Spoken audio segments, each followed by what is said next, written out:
aqui. Vamos fazer uma reflexão com a nossa audiência. Muitos de vocês ouviram o que o Eric disse. Eu tenho certeza que muitos de vocês já ouviram isso. O batismo é uma demonstração de fé pública. Confissão de fé pública. Confissão de fé pública. Olha só.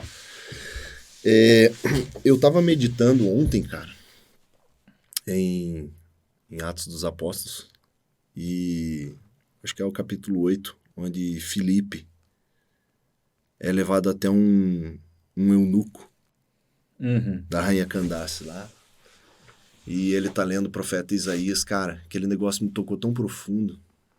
Bom, enfim, esse não é o foco, mas como é que o batismo desse cara podia ser uma demonstração de fé pública? É. Só tava ele e o Felipe. Bom, provavelmente se você tinha, ouvir, né? Se quiser discordar, você vai arrumar 200 argumentos. É. Mas a gente não está aqui para discutir. A gente está aqui para anunciar a verdade. Uhum. Porque o que leva uma pessoa ao batismo, como o Eric disse, é o arrependimento. Se aquilo vai ser público ou não vai ser público, esse não é o foco. O foco é: eu pequei contra os céus e contra ti. É isso que o salmista fala? É. Não é o salmista, é Jesus contando uma parábola, né? Do filho pródigo. Eu pequei contra os céus e contra ti. Quando você olha para o Pai e você diz isso: pequei contra os céus e contra ti. Me recebe como um dos teus empregados. Esse arrependimento, esse coração é que te leva para o batismo. A questão, o X da questão disso não é nenhum tipo de demonstração de fé pública. Sabe por quê? Porque Jesus falou que pelos seus frutos os conhecereis. Então não é o batismo que define isso. É a vida que define o fruto. Não é o batismo como uma demonstração de fé pública. Tem muita gente que fica só nisso. E aí ele desce as águas do batismo com essa mentalidade que é uma demonstração de fé pública, e depois a fé dele nunca mais é pública depois disso, né? Porque não gera frutos. Fica ali num quadro de polícia secreta, né? É. Então é necessário, creio que, falar disso, porque realmente é um engano, né? Para que não fique meramente dito, né, pelo Eric. A gente tá esboçando um pouquinho isso. Mas é o que o Eric falou. Se você quiser discordar da gente, você vai achar argumento. Pode ter certeza disso. Principalmente nas doutrinas de homens e na religião moderna. Mas nós não estamos aqui para discutir. A gente está aqui para repetir o que a palavra de Deus está dizendo, viu? Fique tranquilo quanto a isso. Bom, aqui nós finalizamos o episódio de hoje. No próximo episódio nós vamos estar falando sobre o dom do Espírito Santo, que os irmãos do Fundamentos ME estão falando com muito mais profundidade, mas eu quero recomendar. Vamos deixar o link aqui? Vamos. Deixar o link aqui nesses vídeos para que você veja lá. No nosso terceiro vídeo, no terceiro episódio, nós vamos falar sobre o Fundamentos ME, sobre o dom do Espírito Santo, e vamos colocar o link da palavra lá do Fundamentos ME, que você pode ouvir também para enriquecer o que Deus quer te falar sobre isso. E vamos falar sobre as duas portas e os dois fundamentos. Isso aí. Nos vemos lá. Um abraço para todo mundo. Você que está nos assistindo, confira a sua inscrição aqui embaixo. Veja se você está inscrito no canal, se você ainda não é inscrito, para que você possa receber o conteúdo, né, que está sendo disponibilizado por nós com exclusividade. Faça a sua inscrição aqui embaixo no canal. Ativa o sininho ali para você receber no momento que é liberado o vídeo lá, todos os domingos, ao meio-dia, sai uma comida quentinha no nosso canal, né? E aí você pode estar também compartilhando, né? Você que ouviu essa palavra hoje, né? E acredito que outras pessoas podem ser tocadas por essa conversa que a gente teve aqui com você, né? Compartilhe esse vídeo aí com ele. Deixa o seu like, é importante também. Parece muito, como se fala quando uma coisa é muito assim de praxe, parece muito coloquial, muito de praxe, né? Dizer, curta, deixa o like, mas realmente A gente precisa disso para tocar outras pessoas, para chegar em mais casas, tocar mais vidas, né? É a nossa intenção com isso, né? A gente quer chegar com a palavra do reino do Senhor para mais pessoas. Então compartilha esse vídeo, deixa o seu curtir aqui embaixo, isso ajuda bastante para que você receba mais conteúdo como o nosso, né? Não só nosso, mas outros conteúdos como o nosso também aí no seu feed. Beleza, galera? Um forte abraço. Até lá, pessoal. E aí, pessoal, tudo bem? Estamos aí no nosso terceiro episódio sobre a porta do reino de Deus e os fundamentos da fé do Senhor ali. Vamos falar um pouquinho hoje sobre aquilo que nós prometemos no episódio passado, sobre o dom do Espírito Santo, o terceiro elemento, o terceiro passo na porta do reino de Deus e, enfim, o novo nascimento. E vamos falar também sobre as duas portas e os dois caminhos e os dois fundamentos citados por Jesus. Mateus 3,11, se você puder, abra sua Bíblia lá e vamos entender qual o ensino que a palavra de Deus traz para nós sobre isso aí. Texto, Mateus? Mateus 3, 11. E eu, em verdade, vos batizo com água para o arrependimento, mas aquele que vem após mim é mais poderoso do que eu, cujas sandálias não sou digno de levar. Ele vos batizará com o Espírito Santo e com fogo. A sua pá ele tem na mão, e limpará completamente a sua eira.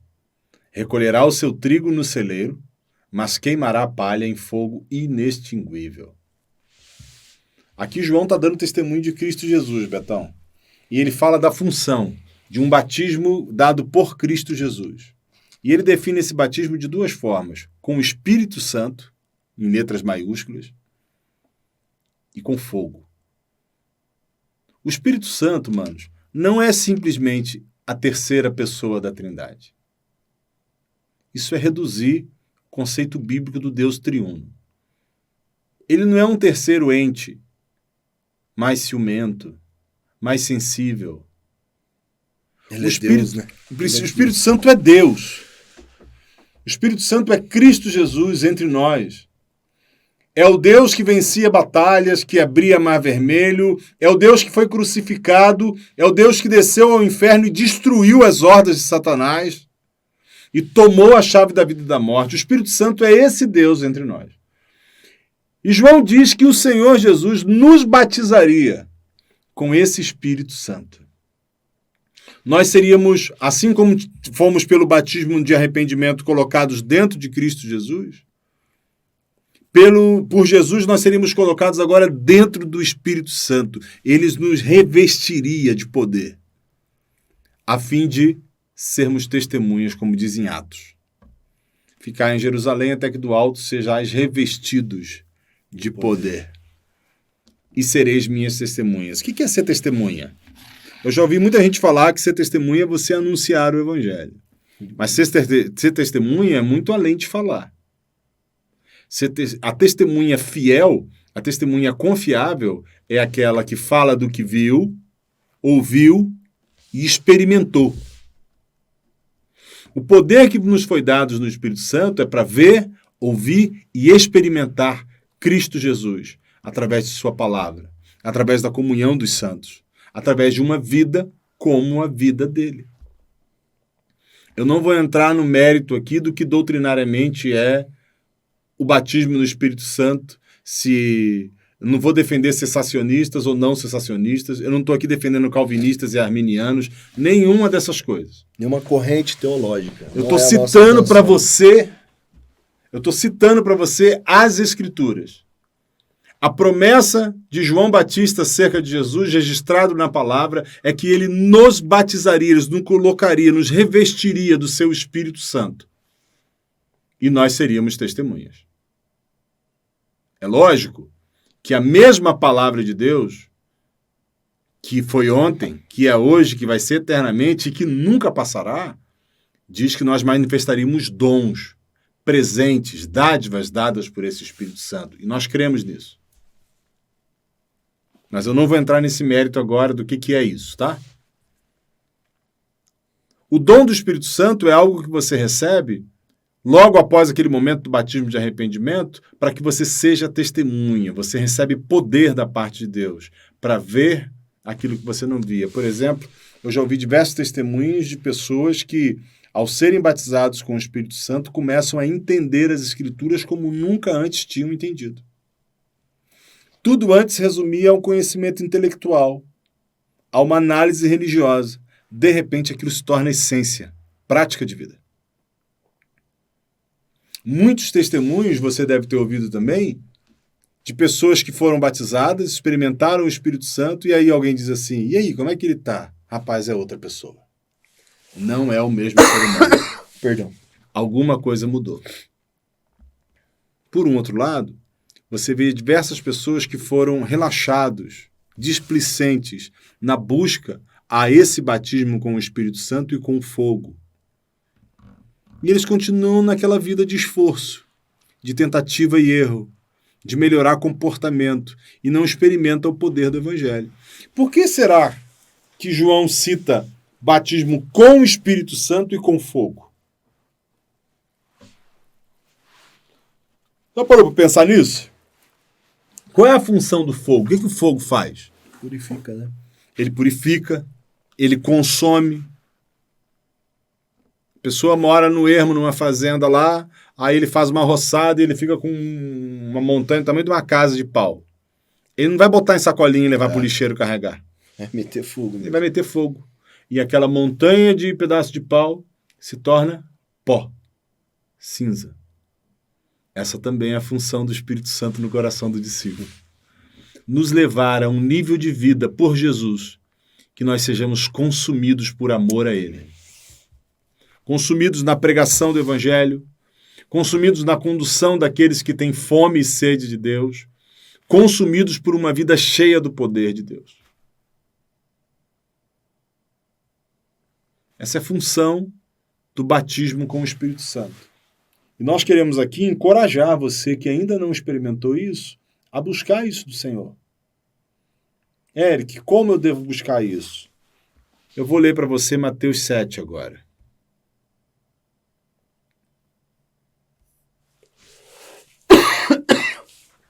Pelo menos essa tossida eu vou poder cortar depois.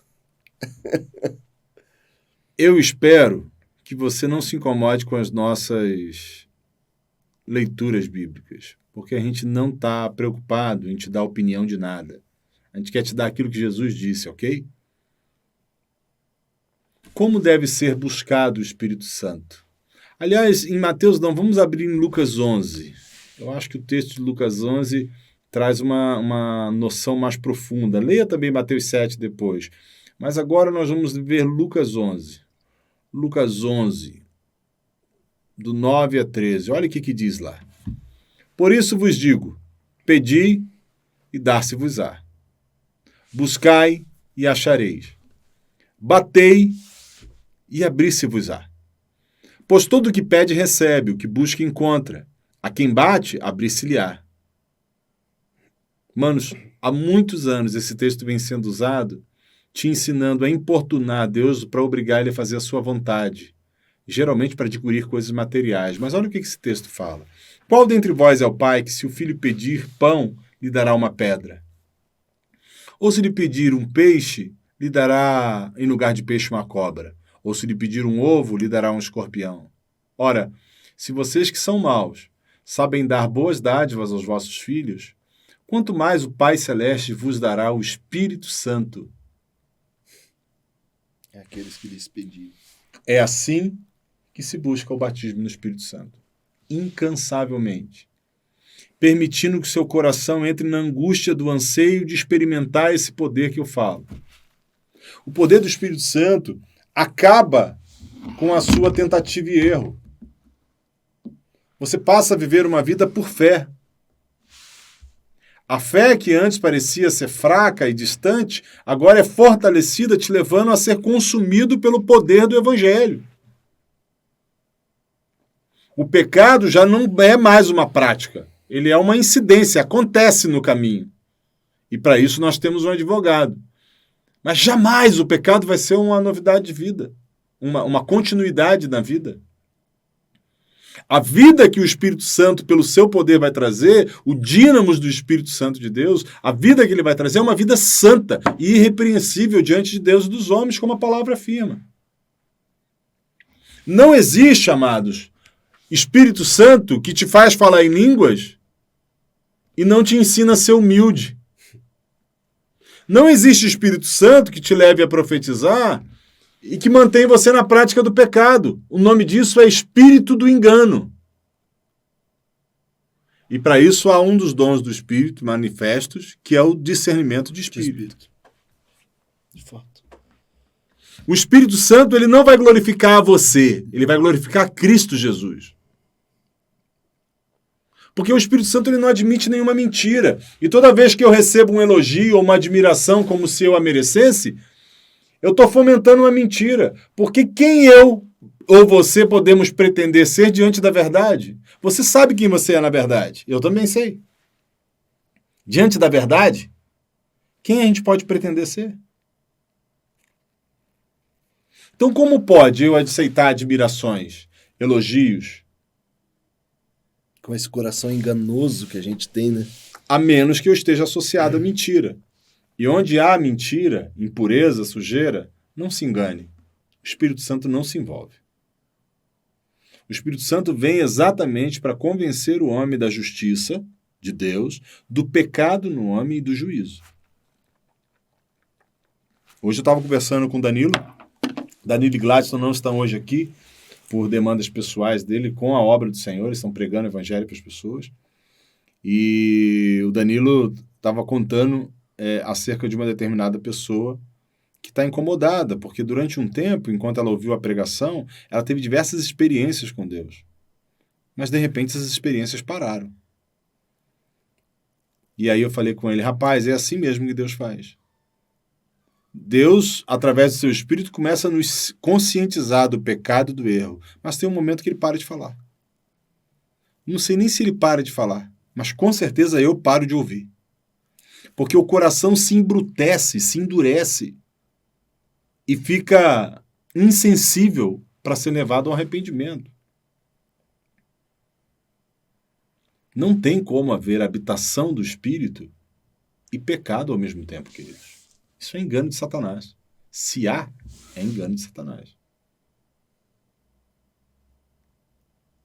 O poder do Espírito Santo vai conduzir você a uma vida santa, a uma vida de obediência integral à vida de Jesus, a experimentar exatamente a vida do Senhor. E o Espírito Santo também vai conduzir você a ser consumido por essa nova vida, a fim de que o propósito eterno de Deus se concretize em você e nos demais.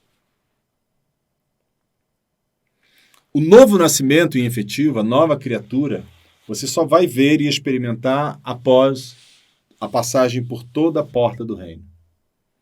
E somente depois de passar pela porta do reino é que você começa a experimentar o caminho. Mateus 7, o Senhor diz que apertada é a porta, estreita é a porta, e apertado o caminho que conduz à salvação. Bom, dizem que o diabo não é criativo, e eu acredito mesmo que não seja. Mas ele é enganador, ele é usurpador, ele gosta de roubar aquilo que foi dado às pessoas. E aí ele olhou, viu a porta do reino, estreitinha, apertadinha, ele teve uma brilhante ideia. Ele criou uma porta parecida com a do reino, e um caminho parecido com o do reino. Mas é mais larga, é mais fácil. Não é estreito nem apertado. É inclusivo. Você não precisa mudar nada para entrar por ali. E olhe, essa porta não é necessariamente o mundo, tá? A impiedade, as trevas. A pessoa que está nessa porta larga, nesse caminho largo, ela até abandonou algumas coisas, mas não tudo. Ela até deixou alguns maus hábitos, mas não renunciou a si mesmo. Ela até se tornou um cidadão melhor, uma pessoa melhor. Mas ela não abandonou a velha vida, o centro de si mesmo. A porta larga parece a porta do reino de Deus, mas ela é mais fácil. O caminho largo Parece o caminho que conduz à salvação, mas ele é mais simples. Ele não precisa de deixar muita coisa.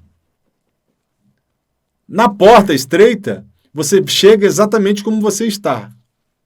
Mas é impossível, depois de passar por essa porta, continuar da mesma forma. Não, é impossível passar por essa porta com qualquer coisa que seja sua. É verdade. Você nunca vai sair do outro lado do mesmo jeito que você entrou nessa porta. Na porta larga, não. Você deixa algumas coisas aparentes, mas a essência ainda é a mesma. É a mesma pessoa que passou. Ela enfrentou um ritual. Ela aprendeu novos comportamentos, novas linguagens, mas a essência ainda é maligna. Quando ninguém está olhando, ainda é a mesma pessoa. A porta larga, o caminho largo, espaçoso, mais fácil, mais leve, é o que nós chamamos da religião humana. Isso pode acontecer em qualquer comunidade cristã que você conheça. Cada vez que você decide ver a palavra de Jesus como algo muito pesado e você escolhe um caminho mais fácil, você está indo pelo caminho mais largo, pela porta mais larga. Só que essa não é a porta que o Senhor trouxe para você. Jesus chega a dizer, Beto, que são poucos os que acertam pela porta que ele trouxe para mudança de reino.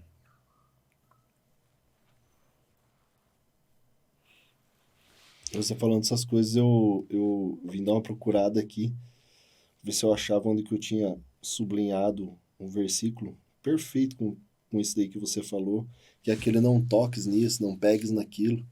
Quer dizer, a pessoa... E o apóstolo chega a dizer assim, ó, isso aí não tem efeito nenhum, poder nenhum contra a sensualidade. Exatamente. Aí, é exatamente isso que é oferecido na porta larga, né? É uma mudança de procedimento. O cara muda até do nome de igreja, de religião, seja o que for, mas... E alguns procedimentos, mas a vida dele não é transformada, cara. Cara... Acho que é Colossenses, né? Cara, e a principal característica dessas pessoas é que elas, pela mudança que sofreram, se sentem melhor do que os outros. Já reparou? Então, em vez de ver um espírito de Cristo cheio de humildade e mansidão, o que aumenta é a soberba e o orgulho. Tem ler? Como considerar essa árvore boa com esse fruto? Pode ler, mano. É verdade, cara. Tem como considerar.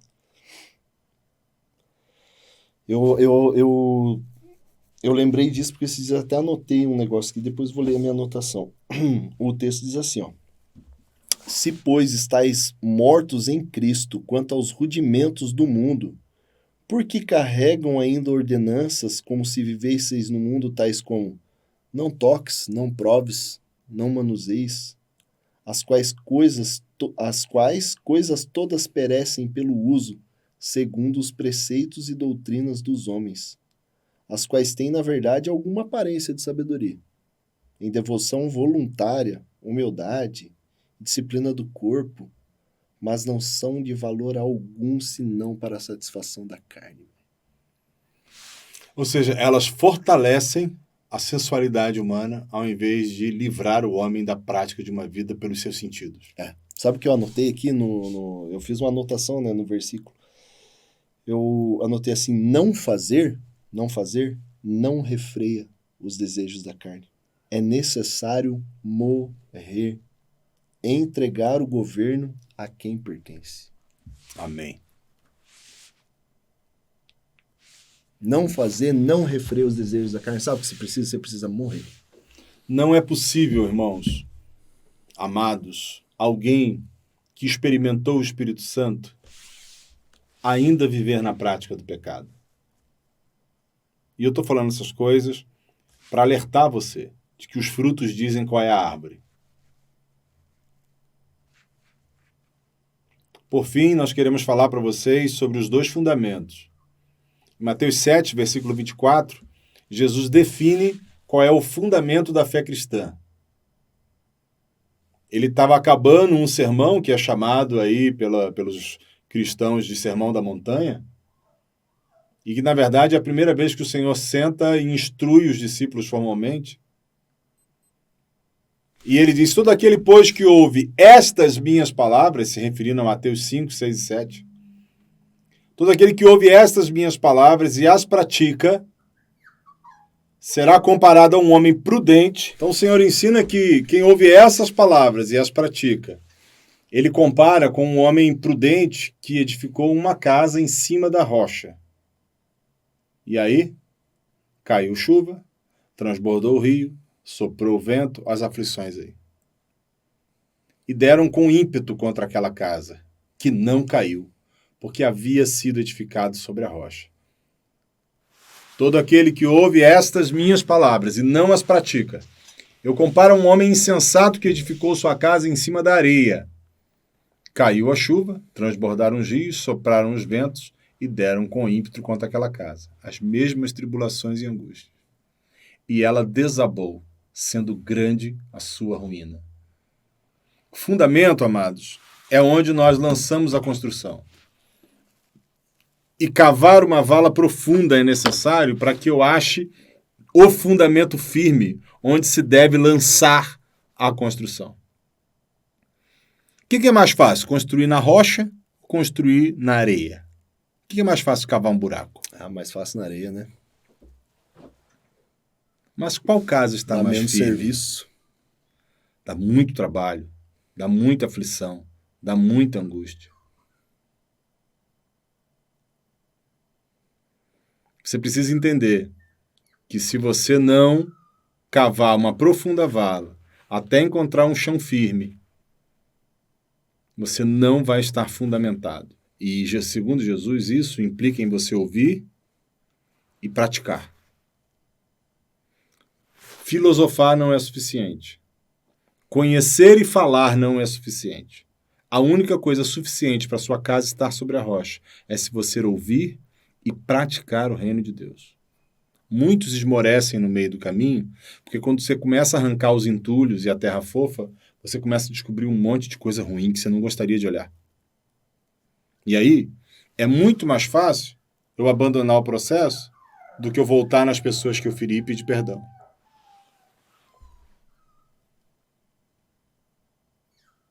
O que nós queremos estimular e encorajar vocês é que o reino de Deus é para os fracos e para os doentes.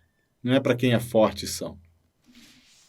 O reino de Deus não é para quem é bonzinho, que se acha uma boa pessoa. O reino de Deus é para aqueles que perderam a esperança em si mesmos. Que estão dispostos a renunciar toda a sua vida por amor a Cristo Jesus e ao Evangelho. Hoje finaliza o nosso terceiro episódio sobre a porta do reino de Deus. Nós esperamos que essa mensagem de evangelização alcance o seu coração. Essa mensagem não é para cristãos. Essa mensagem é para aqueles que, embora estejam em comunidades cristãs, têm dúvidas acerca de sua vida com Deus. Essa mensagem é para aqueles que fizeram tudo errado e que nem sabem como vão consertar. Essa mensagem é para aqueles que precisam nascer de novo e terem uma experiência verdadeira e real com Deus. Essa mensagem é para aqueles que já estão perdendo a esperança depois de terem tentado muito. E a nossa oração é que essa verdade alcance você. Que Deus abençoe sua vida e que essa palavra dê frutos para a vida eterna. Nos vemos depois, viu? Vou fazer uma citação rápida. Eu lembrei do texto que diz que a fé vem pelo ouvir e ouvir a palavra de Deus. Aproveitando que nós estamos finalizando, vou deixar um abraço para o nosso amigo Marco Charnovski. Negão, você falou uma coisa esses dias aí, sensacional, e depois eu fiquei pensando naquilo.